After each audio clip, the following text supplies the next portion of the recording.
Méditation de la communauté des disciples du Christ vivant en ce samedi de la 16e semaine du temps ordinaire, année liturgique A. Évangile de Jésus-Christ selon saint Luc, au chapitre 10, les versets 38 à 42. En ce temps-là, Jésus entra dans un village. Une femme nommée Marthe le reçut. Elle avait une sœur appelée Marie qui, s'étant assise aux pieds du Seigneur, écoutait sa parole. Quant à Marthe, elle était accaparée par les multiples occupations du service. Elle intervint et dit : « Seigneur, cela ne te fait rien que ma sœur m'ait laissé faire seule le service ? Dis-lui donc de m'aider. » Le Seigneur lui répondit : « Marthe, Marthe, tu te donnes du souci et tu t'agites pour bien des choses. Une seule est nécessaire. Marie a choisi la meilleure part. Elle ne lui sera pas enlevée. » Acclamons la parole de Dieu. Méditation. Bien-aimés dans le Seigneur, Dieu soit loué en tout temps. Il y a exactement de cela une semaine, l'Église fêtait Marie-Madeleine ou Marie de Magdala, l'une des deux sœurs de Lazare de Béthanie. En ce jour, l'Église fait mémoire de sa sœur Marthe. L'Évangile nous présente une scène qui a eu lieu à Béthanie, dans la maison familiale de Marthe et de Marie. Jésus leur rend visite. Pour l'accueillir, Marthe décide de faire un repas. Dans la cuisine, elle est stressée. Elle devait avoir beaucoup de choses à faire pour terminer le repas à temps. Ce qui la sidère, c'est que depuis que Jésus est entré dans la maison, Marie a tout laissé pour aller se mettre à ses pieds pour l'écouter. Sa sœur Marthe se meurt à la cuisine. Marie ne s'en soucie pas. À un certain moment, débordée par cette attitude, qu'elle pensait sûrement être de fainéantise, Marthe s'adresse pour obtenir justice à celui qui accroche sa sœur à ses pieds et l'empêche de venir l'aider à vite terminer avec cette cuisine, Jésus.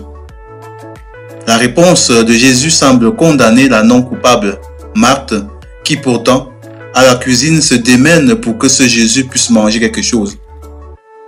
Mais que comprendre de cette réponse surprenante du Christ ? Marthe, Marthe, tu te donnes du souci et tu t'agites pour bien de choses. Une seule est nécessaire. Marie a choisi la meilleure part, elle ne lui sera pas enlevée.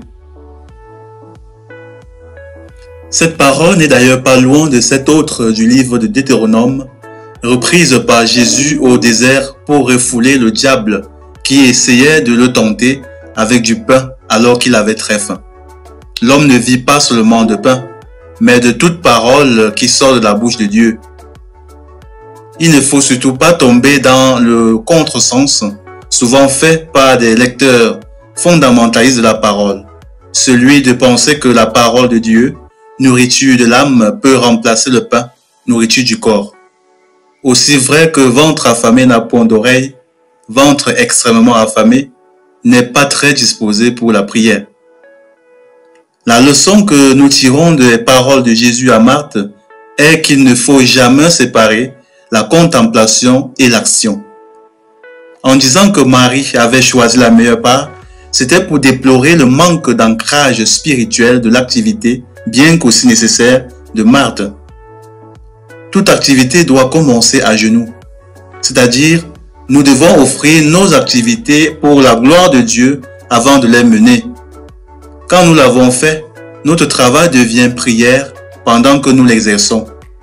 Loin de nous stresser, de nous inquiéter, d'agiter notre âme au point de nous pousser à nous irriter et de nous plaindre du monde entier parce que nous avons du travail à faire, notre travail nous rapprochera de Dieu, nous pacifiera, nous nourrira l'âme.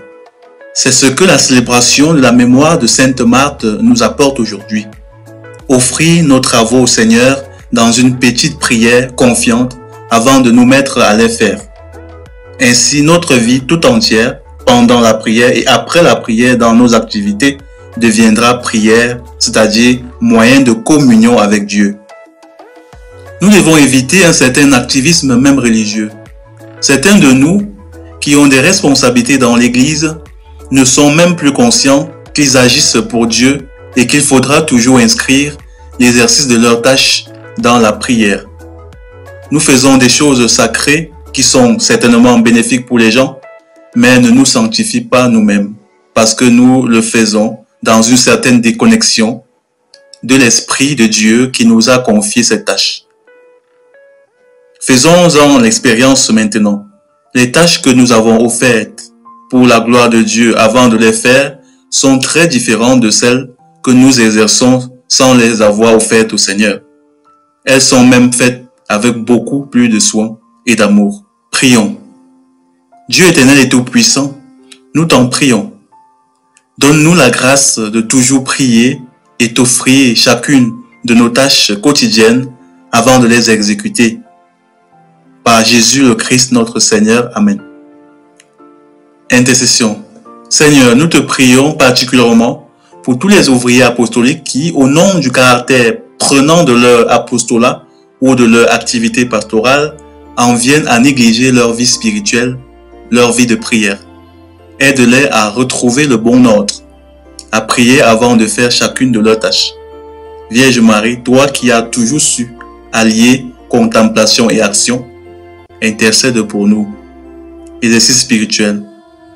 À partir de cette journée, essayons de dire « Seigneur, je t'offre telle ou telle autre activité pour ta plus grande gloire et le salut du monde. » Faisons-le pour toute tâche, aussi infime soit-elle. Loué soit Jésus-Christ. À jamais.